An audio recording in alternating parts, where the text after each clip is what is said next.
우리 조평열 박사님을 앞으로 모실 시간이 되었습니다. 시간이 많이 가서 너무 죄송한데 한 10분 정도만. 우리 박사님 너무 바쁘세요. 요새 평창에 또 가서 일을 보시고 계시고 한때는 또 대통령 후보까지 또 나오셨던 이런 분입니다. 자, 우리 조평열 박사님 박수로 환영해 주시기 바라겠습니다. 네, 10분간 모시도록 하겠습니다.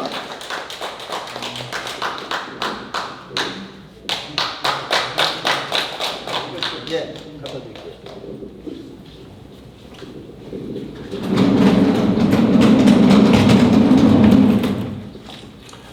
안녕하세요. 안녕하세요.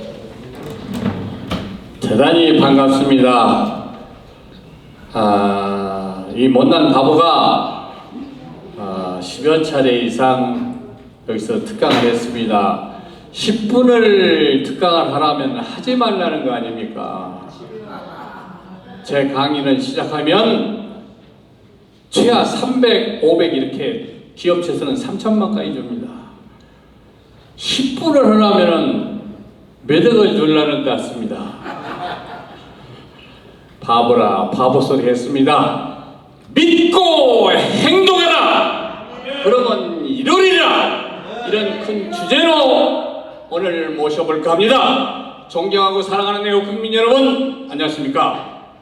오늘 대한민국 기도의 김동철 대표회장이 비롯한 여러 목사님, 여러 장로님, 여러 선교사님 수고가 너무 많으십니다. 저는 50여 년 동안 한 분야에 종사하면서 학교, 국회, 사회단체, 종교단체 등에서 특강을 하고 있는 대한민국 통일정책연구원장 법학박사 조평열입니다.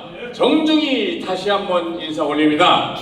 우리 주님과 주님의 뜻과 생각이 담긴 성경은 신앙은 아침까지 교과서라고 이 바보는 생각합니다. 특히 마태복음 7장 7절 11절부터 우리가 무엇을 행할 때 구하면 주시고 찾으면 찾을 것이고 또 두드리면 열릴 것이라고 우리의 간절한 간구에 응답을 기록해 주셨고 약속을 예언하고 계십니다.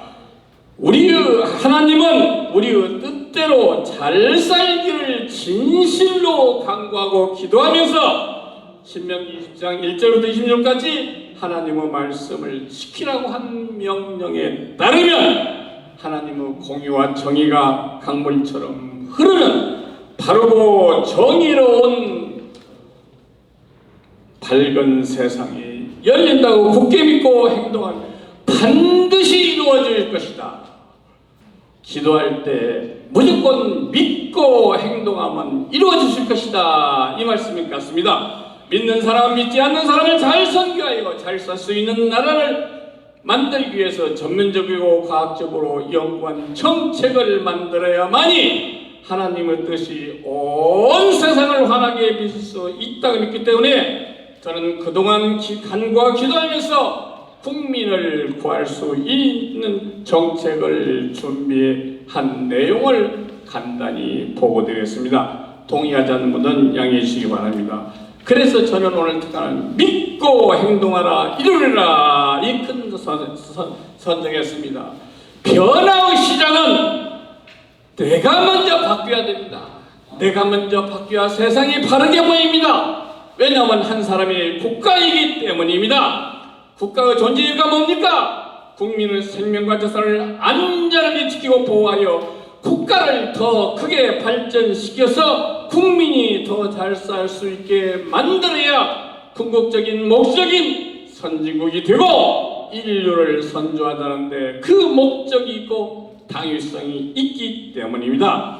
저는 분당의 아픔을 실감하고 통일은 한민족의 무한가치다라는 사명감을 갖고 무너져가는 평창을 살려내야 불황에 빠진 국가경제를 살려서 평화통일도 할 수 있다는 확고한 신념을 가지고 평창 발전을 살리기 위한 정책을 제안하여 현재 시행하고 있다는 말씀을 감히 보고드립니다. 자꾸만 국내 정치를 살펴봅시다.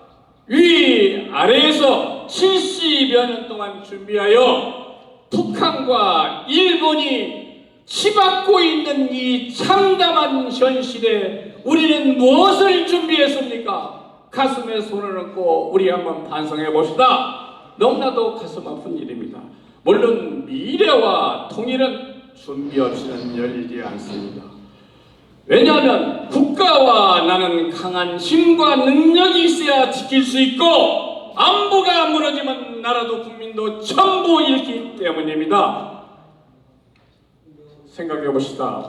한반도의 종전선언과 평화선언이 곧 이루어져 온 세상의 평화의 물결이 줄을 갖아서 참 좋아 보일 때도 있었습니다. 돌이켜보면 우리나라는 5천 동안에 931번의 일침을 받으면서도 살아남을 수 있던 심우 원천은 한민족의 민족권에 기인한 것이고, 이런 탁월한 민족권 어떻게 정신은 군주백성 장수병들이 똘똘 뭉쳐서 조국의 민족애로서 외침을 막아낼 수 있는 촉매대가 되었기 때문에 조국은 지켜낼 수 있었습니다만, 이 자리에 계신 1900년부터 1960년 동안에 3번 당했던 이 고난사는 5000년 동안에 겪었던 고난사를 합반 크기보다도 결코 작다 할 수 없습니다. 그래서 역사는 우리에게 묻고 있습니다. 좀 전에 말씀하신 일본의 나라를 뺏긴 말씀을 하신 것을 들었습니다. 1910년 한일합방으로 일본의 나라를 뺏긴 이유를 아는가?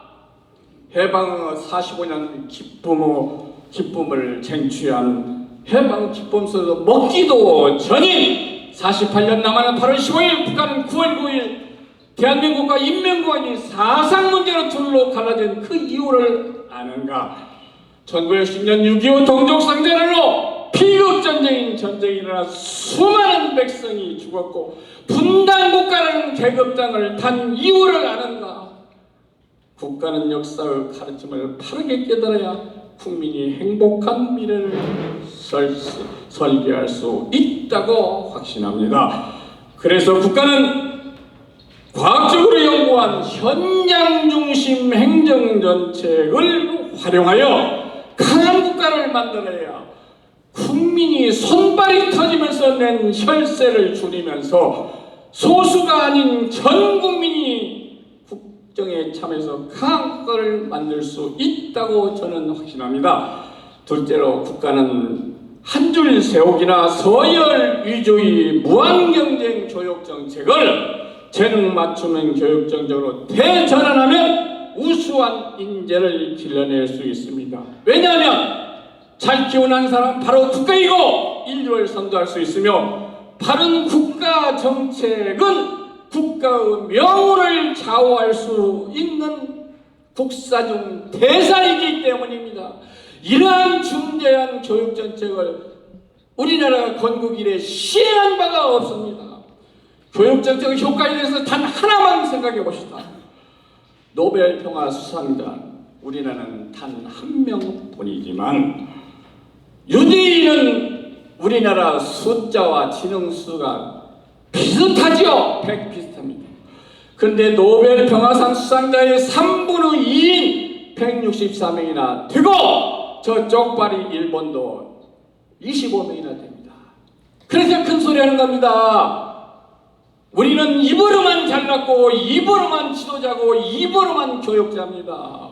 저도 교육 현장에 30여 년 동안 몸담았습니다만은 그 많은 고시 합격자 많이 가르쳐 봤습니다만은 죄책감을 느낍니다. 지금까지 받은 봉급 전부 반환하고 싶은 생각이 12번도 더 납니다. 그러나 국가는 일찍이 숨은 재능과 끼를 조기에 찾아내서 재능 맞춤은 교육을 시킨 바 없었기 때문에 국가 인세 양성이 보시는 바와 같이 너무 초라합니다. 국가는 학생을 가르치는 스승의 권위와 영이 바로 서야만이 바른 교육을 시켜서 훌륭하고 우수한 인재를 길러낼 수 있는데, 회초리 하나만 때려도 들어도 세상이 시끄러워져 버립니다. 그래서 스승은 학생과 진정한 공동체가 되어 교육 현장을 혁명, 교육의 혁명을 이룰 수 있게 만들어야만이 교육이 올바른 길로 걸어가는 겁니다. 그래서 잘 키우는 사람은 바로 국가이고 인류를 선도할 수 있습니다. 출산 장려 정책으로 인구수를 1억 명으로 늘려야만이 작업 잘수할 수 있는 국가가 됩니다. 왜 통일하려고 합니까? 우선 세 가지일 것입니다. 첫째는 끊어진 혈통과 강토를 잇고, 둘째는 북한의 풍부한 자원과 남한의 과학적인 기술을 융합해서 경제를 발전시키고, 마지막으로는 남북이 합치면 1억여 명에 가까울 정도 인구수가 되는 겁니다. 이래야 자급자족할 수 있는 국가가 됩니다. 다제로 종전선이나 평화선이 시사하는 바가 무엇인가를 정확히 알아서 선언해야만이 역사가 말하는 우를 다시는 범하지 않을 것입니다. 마지막으로 국가는 원정 출산, 이중국적 포기하게 만들고 위반자는 엄벌하여 영구히 추방해야 하나의 국적, 하나의 국세자들을 만들어야만이 어쨌다 전쟁 나면 도망가지 않고 나라를 지키고 더 크게 발전시킬 수 있다고 확신하면서 본 대한민국 기도회가 더욱더 발전하고 같이 하신 모든 선덕진의 건강과 행운을 기원하고, 또 내일 모레에 닥치는 대명절인 뭐가 있죠? 추석 명절에 복 많이 받으시기를 간절히 기도하면서 간단히 축사에 가름합니다. 5분 했습니다. 5분. 감사합니다.